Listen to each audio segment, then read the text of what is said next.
Hello বন্ধুরা, আমি তোমাদের মেঘা দিদি। কেমন আছো তোমরা সবাই? আশা করি অনেক অনেক ভালোই আছো। আর তোমাদের ভালোবাসায় আমিও অনেক ভালো আছি। কারণ তোমরা আমাকে যে পরিমাণে ভালোবাসা দিয়েছো এবং সাপোর্ট দিয়েছো তা আমি কোনোদিন ভুলতে পারবো না। তাই তোমাদেরকে মজা দেওয়ার জন্য আবারও একটি নতুন গল্প নিয়ে হাজির হলাম। গল্পটি শোনার মতো, আশা করি তোমাদের রোমাঞ্চিত করে দেবে। তোমরা হাতের কাজ ফেলে সবাই হেডফোন নিয়ে বসে যাও। যদি আমার গল্প শুনে মজা পাও তাহলে অবশ্যই আমার চ্যানেলটি সাবস্ক্রাইব করবে। তো চলো বন্ধুরা, আমরা কথা না বাড়িয়ে আসল গল্পে চলে যাই। আমার স্বামী রোজ রাতে আমাকে পাত্তা না দিয়ে আমার স্বামীর বড় ভাইদের বুয়ের ঘরে চলে যেত। আমার স্বামী তার বড় ভাইয়ের বুয়ের ঘরে যাওয়ার পর থেকেই দিদির কান্নার আওয়াজ শোনা যেত। আমি অনেক অনেক জিজ্ঞাসা করার পরও আমার স্বামী আমাকে কিছুই বলতো না। আর আমার স্বামীর বড় ভাইয়ের বুয়ের ঘরেই সে থাকত। একদিন আমি তার ঘরে লুকিয়ে দেখি যে তারা দুইজন। তো আমার নাম রুমনা। আমি অনেক ছোট একটা ধনী পরিবারের মেয়ে ছিলাম না। আমার বাবা একটা ছোট্ট চাকরি করে আমার আর আমার বড় ভাইয়ের লালন পালন করতেন। আসলে আমাদের ছোটবেলায় আমাদের মা আমাদের ছেড়ে চলে গিয়েছিলেন। তারপর থেকে আজ অবধি আমাদের বাবাই আমাদের দেখাশোনা করেছেন। আমরা দুই ভাই বোন অনেক বেশি পড়াশোনা করতে পারিনি। কারণ আমাদের বাবার কাছে এত পয়সা ছিল না যে আমাদের বেশি দূর পর্যন্ত পড়াশোনা করাতে পারেন। কিন্তু ক্লাস 1-2 পর্যন্ত আমি গ্রামের স্কুলে পড়েছিলাম। তারপর আমি ঘর সামলাতে থাকি। আর আমার বড় ভাই সুরেশও একটা বেসরকারি চাকরি করত। দিন মোটামুটি ভালোই চলছিল ভাইয়ের উপার্জনের ফলে। আমার বাবারও কিছুটা সাহায্য হয়ে যেত। আসলে বাবার উপার্জন এতটাই কম ছিল যে সেই পয়সায় ঠিক করে আমাদের সংসার চলত না। কিন্তু যবে থেকে আমার ভাই উপার্জন করতে শুরু করেছে তবে থেকেই আমাদের ভালোভাবে সংসার চলতে শুরু করে। তারপর থেকে আমাদের জীবনে ভালো দিন আসতে শুরু করে। কারণ ভাইয়ের উপার্জিত টাকার পরিমাণ অনেকটাই বেশি ছিল। তবে সমস্যা একটাই ছিল যে সে একটু বেশি রাগী ছিল। আর খারাপ কাজে পড়তে শুরু করেছিল। প্রায় দিনই আমাদের বাড়িতে নানা রকমের লোক আসত। কিন্তু আমার বাবার কিছুই করার ছিল না। কারণ আমরা তাকে অনেক বোঝানোর চেষ্টা করেছিলাম। কিন্তু সে বোঝার মানুষ ছিল না। এই জন্য আমরা এটা ভেবে ভেবে অস্থির হয়ে যাচ্ছিলাম যে কিভাবে তাকে বোঝানো যায়। ঠিক তখন একদিন আমার মামা আমাদের বাড়িতে আসেন। তখন তিনি বলেন আমাদের তার বিয়ে দিয়ে দেওয়া উচিত। তাহলে সে একদম ঠিক হয়ে যাবে। আমরা মনে করি মামার কথা ঠিক। তার বিয়ে দিলে হয়তো তার ব্যবহারে পরিবর্তন আসবে। হয়তো সে এসব ভুল জিনিস থেকে বেরিয়ে আসতে পারবে। এইসব কিছু ভেবে আমার বাবা আমার মামাকে বলেন একটা ভালো পাত্র খুঁজে দাও যাতে আমার ঘরে খুশি আসে আর তার এইরকম ব্যবহার থেকে আমরা মুক্তি পেতে পারি। মামা অনেক চেষ্টা করে একটা পাত্র খুঁজে বের করেন এবং বলেন পাত্রটা অনেক ভালো। মেয়ে অনেক ভদ্র। মেয়েটা অনেক বেশি দূর পর্যন্ত পড়াশোনা করেনি, কিন্তু সে তোমার সংসার অনেক ভালো করে সামলাতে পারবে। এই জন্য আমার বাবা বলেন আমাদের কোনো জিনিসের দরকার নেই। শুধু সেই মেয়েটা ভালো হলেই হবে যাতে সে আমার ছেলের আর আমার সংসারটাকে সামলে নিতে পারে। তখন মামা বলেন আমরা রুমনার বিয়েটা ঠিক করে দিই। কারণ তোমার তো সেই রকম জমানো টাকা নেই যে বারবার খরচা করতে পারবে। দুইজনের বিয়ে একসাথে হয়ে গেলে বিয়ের খরচ একসাথে শেষ হয়ে যাবে। বাবা বলেন না, এখনো রুমনার সেই বয়স হয়নি যে সে বিয়ে করে বৈবাহিক জীবন সামলাতে পারবে। সেই জন্য আমি কিছুদিন পরে রুমনার বিয়ে দেব। আর রইল বাকি সুরেশের কথা। নেহাত সে খারাপ কাজে পড়ে গেছে, সেই জন্য তাকে বিয়ে দিতে বাধ্য হচ্ছি। তাছাড়া ছেলে মেয়ের মধ্যে অনেক পার্থক্য হয়।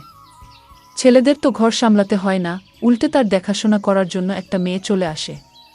কিন্তু এই মুহূর্তে যদি আমি আমার মেয়ের বিয়ে দিয়ে দিই তবে সে হাজারো সমস্যার মধ্যে পড়ে যাবে। না জানি শ্বশুরবাড়ির ভিতরে তাকে কি কি করতে হবে। সেই জন্য কিছু সময় পরে আমি রুমনার বিয়ে দেব, এখন না। সব শুনে মামা বলেন কোনো সমস্যা না, যেমন তোমার ইচ্ছা। যাই হোক, এইসব ভেবে আমরা ভাইয়ের জন্য বিয়ের পাত্র দেখে অনেক ধুমধাম করে ভাইয়ের বিয়ে দিয়ে দিই। আমার বড় ভাইয়ের বিয়ের পর তো যেন আমাদের বাড়িটা অনেক সুন্দর হয়ে গিয়েছিল। কারণ বৌদি আসার পরে আমার ভাই সব খারাপ কাজ করা বন্ধ করে দেয়। সে খারাপ কাজের পাশাপাশি সব খারাপ অভ্যাসও ছেড়ে দেয়।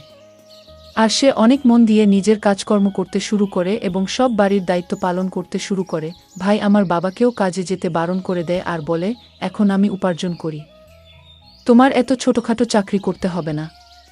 এখন বাবা সারাদিন বাড়িতে বসে আরাম করেন, বৌদি তার সেবা করেন আর ভাই মন দিয়ে চাকরি করে পয়সা উপার্জন করতে শুরু করে। যার জন্য আমাদের সংসার অনেক ভালোভাবে চলে যেতে থাকে, পাশাপাশি আমাদের টাকাও জমতে শুরু করে। এখন আমাদের সুখের দিন ছিল। এভাবেই দিনগুলো পার হতে থাকে। আস্তে আস্তে আমার আর বৌদির মধ্যে এত ভালো সম্পর্ক তৈরি হয়ে যায় যে আমরা বৌদি আর আমি কম, একে অপরের বোন বেশি ছিলাম। আমি সব কথা আমার বৌদিকে বলতাম, আর বৌদি আমাকে নিজের সবথেকে ভালো বন্ধু মনে করত। সে তার নিজের সব ছোট বড় কথা আমাকে বলতো। আর সে বলতো, তুমি তো আমার নিজের ছোট বোনের মতো। আমার আর বৌদির এত ভালো সম্পর্ক দেখে বাবা আর ভাই অনেক খুশি হতো। হয়তো আমার বৌদি আমার বাবা ভাইয়ের এত ভালোবাসা পেয়ে সে তার বাবার বাড়িতেও যেতে চাইত না। আমি মাঝে মাঝে ভাবতাম, এ কেমন মেয়ে যে বাবার বাড়ি থাকার চেয়ে শ্বশুর বাড়িতে থাকতে বেশি পছন্দ করে। হ্যাঁ, এটাই আমার বৌদি ছিল। সে এইরকমই। হয়তো সে এখানে বাবার বাড়ির থেকে বেশি ভালোবাসা পেত। সেই জন্যই সে তার বাবার বাড়িতে যেতে চাইত না। তাছাড়া তার সাথে এমন ব্যবহার করতে আমারও ভালো মনে হতো। আর তাছাড়া আমার বাবা আমাদের সবসময় বোঝাতেন, যেমন কর্ম করবে তেমনই ফল পাবে। আর যদি তুমি তোমার বৌদির সাথে ভালো ব্যবহার করো, তাহলে পরবর্তীকালে তুমিও শ্বশুরবাড়িতে গিয়ে ভালোভাবে থাকতে পারবে।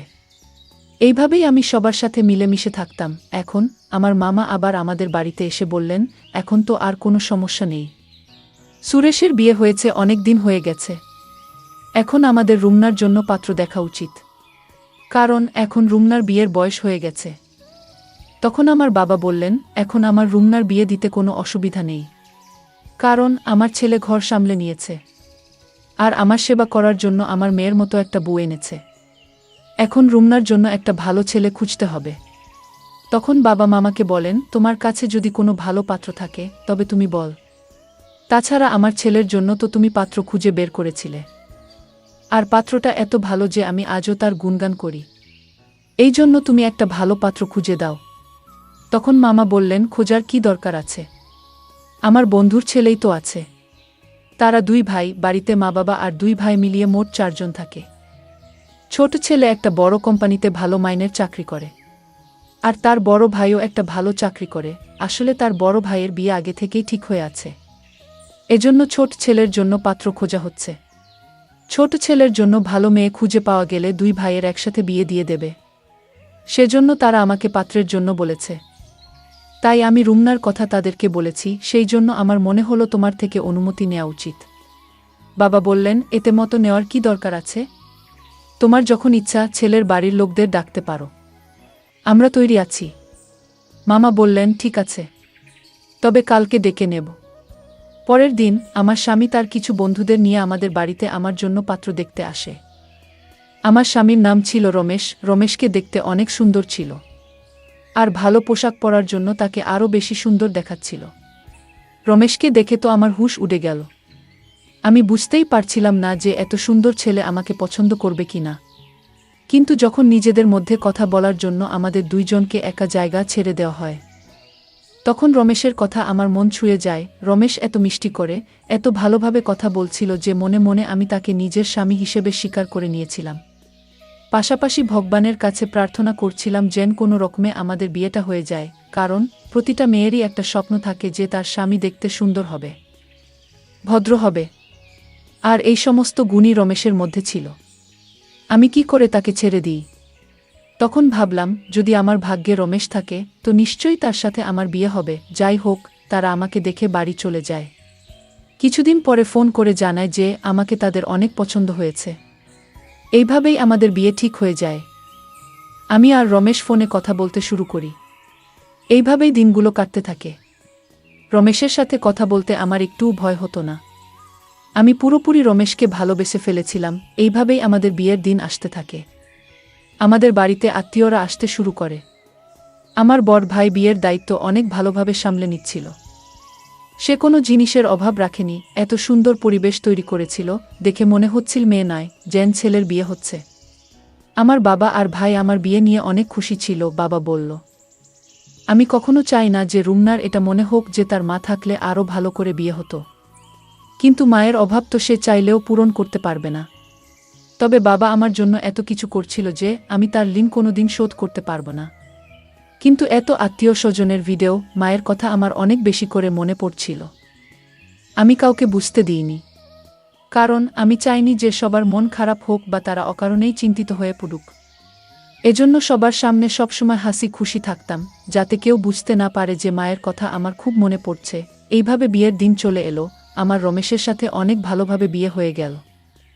আমি নিজের বাবার বাড়ি থেকে বিদায় নিয়ে শ্বশুরবাড়ি চলে গেলাম, অনেক আশা নিয়ে শ্বশুরবাড়িতে যাই। আমাকে খুব ভালোভাবে গৃহপ্রবেশ করানো হয়। অনেক নিয়ম পালন করার পর আমাকে কিছু মেয়েদের মাঝখানে বসানো হলো।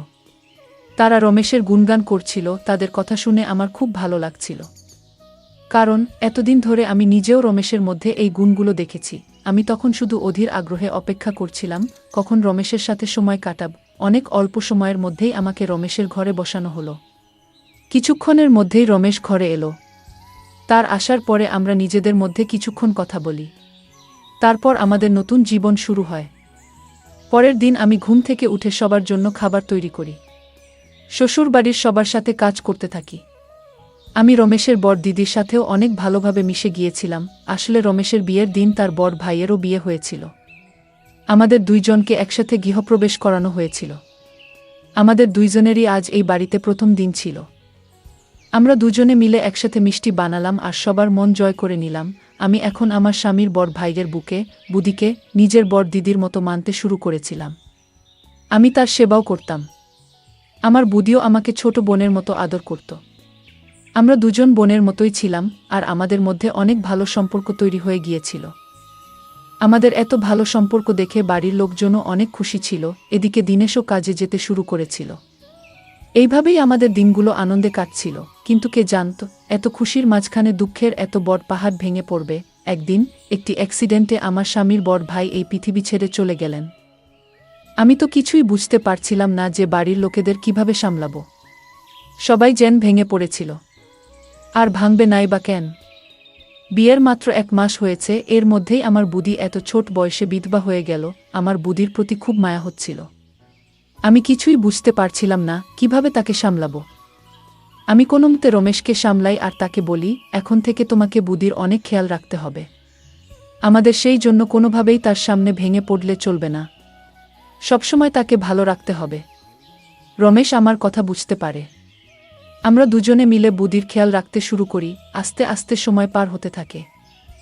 আমার স্বামীর বড় ভাইয়ের পৃথিবী ছেড়ে চলে যাওয়ার 1 বছর পেরিয়ে গিয়েছিল। বাড়ির সবাই বলছিল যে বিয়ের মাত্র 1 মাসের মধ্যে বুদির জীবন শেষ হয়ে গেছে। তার জীবন তো শুরু হওয়ার আগেই থেমে গেল। তাই সবাই মিলে ঠিক করল বুদির আবার বিয়ে দেওয়া হবে, যাতে তার ভবিষ্যৎ জীবন সুখের হয়। বেচারির না কোনো সন্তান ছিল আর না স্বামী।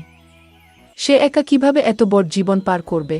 কিন্তু বুদি বলল, আমি যখন থেকে এই বাড়িতে এসেছি তখন থেকেই আমি আমার স্বামীকে কথা দিয়েছিলাম, যতদিন বাঁচব এই বাড়ির বউ হয়েই থাকব। আমি আমার এই কথা সারা জীবন পালন করব। তাতে আমার সন্তান থাকুক বা না থাকুক। যখন রমেশ আর তোমার সন্তান হবে তখন আমি তাকে নিজের সন্তানের মতো আদর করব, ভালোবাসব। সেই হবে আমার জীবনের অবলম্বন। আমার বুদির এরকম কথা শুনে আমি খুব খুশি হই। তখন আমি আর রমেশ একটা প্ল্যান করি যে আমাদের প্রথম সন্তান বুদিকেই দেব। সে যেন তাকে নিজের সন্তানের মতো মানুষ করতে পারে আর তার সাথে সারা জীবন কাটিয়ে দিতে পারে। এই ভেবেই আমরা শান্তিতে থাকতে শুরু করি। কিন্তু এই কিছুদিন ধরে আমার সামনে অদ্ভুত অদ্ভুত দৃশ্য আসতে শুরু করে। আসলে আমার স্বামী সন্ধে হলেই আমার কাছে না এসে বুদির ঘরে যেত। আমার স্বামী তার ঘরে যেতেই আমি শুনতে পেতাম বুদির ঘর থেকে অনেক আওয়াজ আসছে। এমন মনে হতো যেন বুদি কাঁদছে। আমি এটা কিছুতেই বুঝতে পারতাম না যে রমেশ আমার বড় দিদির ঘরে গিয়ে তার সাথে কি করে। আমাকে এড়িয়ে আমার স্বামী আমার বড় দিদির ঘরে যেতই বা কেন? আমি কিছুটা তো আন্দাজ করতেই পেরেছিলাম যে কি হতে পারে। অফিস থেকে ফিরেই সে বড় দিদির ঘরে চলে যেত আর সারারাত তার ঘরেই থাকত। আমি যখনই এই ব্যাপারে রমেশের সাথে কোনো কথা বলার চেষ্টা করতাম তখনই রমেশ এড়িয়ে যেত। এখন আমার মধ্যে অন্যরকম চিন্তা আসতে থাকে যে আসলে হচ্ছেটা কি। রমেশ তার বৌদির ঘরে এমন কি করে? আর রমেশের যাওয়ার পর আমার বড় দিদি এত আওয়াজ কেন করে? আমি চেয়েও কিছু বুঝতে পারতাম না। আমি এই ব্যাপারে আমার বড় দিদিকে জিজ্ঞাসা করি, কিন্তু সেও কিছু বলে না। আমি বুঝতে পারছিলাম না যে আমি কি করে এদের রহস্য জানতে পারব। আমার এখন সন্দেহ হতে শুরু করে যে নিশ্চয়ই তাদের মধ্যে কিছু একটা চলছে।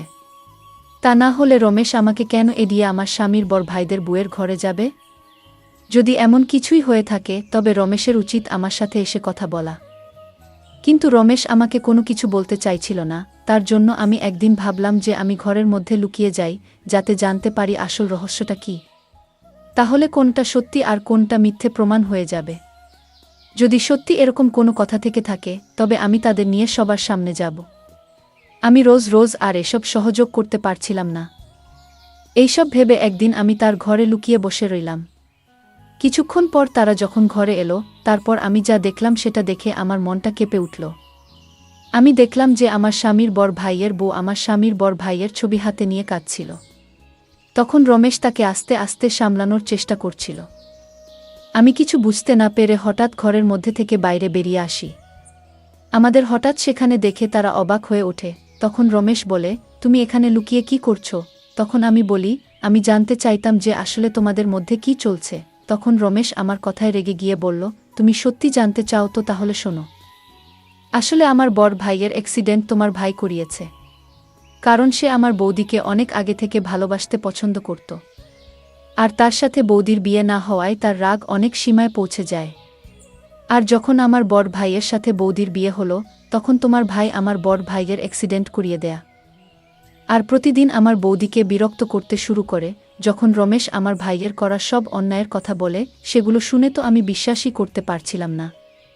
আমি অনেক ভেঙে গিয়েছিলাম। রমেশ আমাকে সামলে বলে, আমরা তোমাকে এই জন্য বলিনি যাতে তুমি কোনো রকম কষ্ট না পাও। আমরা এটা আগে থেকেই জানতাম।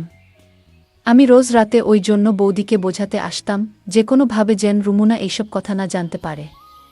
আর এই ব্যাপারটাকে আমরা যে কোনোভাবে মিটিয়ে নিতে চাইতাম। আমরা চাইতাম যে তোমার ভাই নিজে থেকে বুঝতে পারে, কারণ দুই পরিবারের সম্পর্ক আমি কোনোভাবেই নষ্ট হতে দিতে চাইতাম না। রাগ আমারও হতো, সে আমার বড় ভাইকে শেষ করে ফেলেছিল। কিন্তু আমি তোমার মুখের দিকে তাকিয়ে কোনো কথা বলিনি। যখন এইসব কথা আমার সামনে এলো, তখন আমার মনটা কেঁপে উঠল। আমি চেয়েও আমার চোখের পানি আটকাতে পারিনি। আমি তো ভেবেছিলাম যে আমার ভাই ঠিক হয়ে গেছে, কিন্তু সে তো এত বড় কাজ ঘটিয়ে ফেলেছিল। আমি রমেশকে বললাম, তুমি তাকে শাস্তি দেবে কিনা এটা তোমার ব্যাপার, কিন্তু আমি তো তাকে সাজা দিয়ে ছাড়ব। যখন এইসব কথা আমি বাড়িতে জানাই, তখন তারা পুলিশকে ফোন করে। আর পুলিশ এসে তাকে গ্রেফতার করে নিয়ে যায়। আমি সৃষ্টিকর্তাকে অশেষ ধন্যবাদ জানাচ্ছিলাম যে তিনি আমাকে এমন একজন স্বামী দিয়েছেন, যে সব সময় আমাকে বোঝায়, আমাকে সামলে রাখে। আমি তো শুধু শুধু তার উপর সন্দেহ করছিলাম। কিন্তু সে তো আমার জন্য নিজের বড় ভাইয়ের অপরাধীকেও ছেড়ে দিয়েছিল। আমি রমেশের হাত ধরে তার কাছে ক্ষমা চাই, আর আমার স্বামীর বড় ভাইয়ের বউয়ের কাছেও ক্ষমা চাই। তখন আমার বড় দিদি বলে, যা হবার তা হয়ে গেছে। আমরা তোমাকে কথাগুলো জানাতে চাইনি, সেই জন্য রমেশ আমার ঘরে এসে আমাকে সান্ত্বনা দিত। আমরা চাইছিলাম না যে তোমার কোনো সমস্যা হোক, কারণ যখন তুমি জানবে যে এসবের পিছনে তোমার ভাইয়ের হাত আছে, তখন তুমি অনেক দুঃখ পাবে। এটা আমরা অনেক ভালো করেই জানতাম। আমি আমার স্বামীর বড় ভাইয়ের বুকে ধরে কাঁদতে থাকি। তখন রমেশ বলে, তুমি ঘাবড়ে যেও না। আমি রমেশের দিকে তাকিয়ে ভাবতে থাকি, এত ভালো স্বামী যে আমাকে সবসময় সমস্যা থেকে বাঁচায়।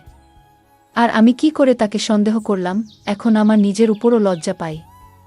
আর আমি রমেশ আর আমার স্বামীর বড় ভাইয়ের বউয়ের চোখের দিকেও তাকাতে পারছিলাম না লজ্জায়। বন্ধুরা, আজকের ভিডিওটা এখানেই শেষ করলাম। অনেক কষ্ট করে ভিডিওটি আপনাদের জন্য বানিয়েছি। যদি ভিডিওটি আপনাদের ভালো লেগে থাকে, তাহলে একটা লাইক করবেন এবং চ্যানেলটি অবশ্যই সাবস্ক্রাইব করবেন। এই আশা ব্যক্ত রেখে আপনাদের কাছ থেকে বিদায় নিচ্ছি। দেখা হবে আগামীকালের নতুন কোনো ভিডিওতে।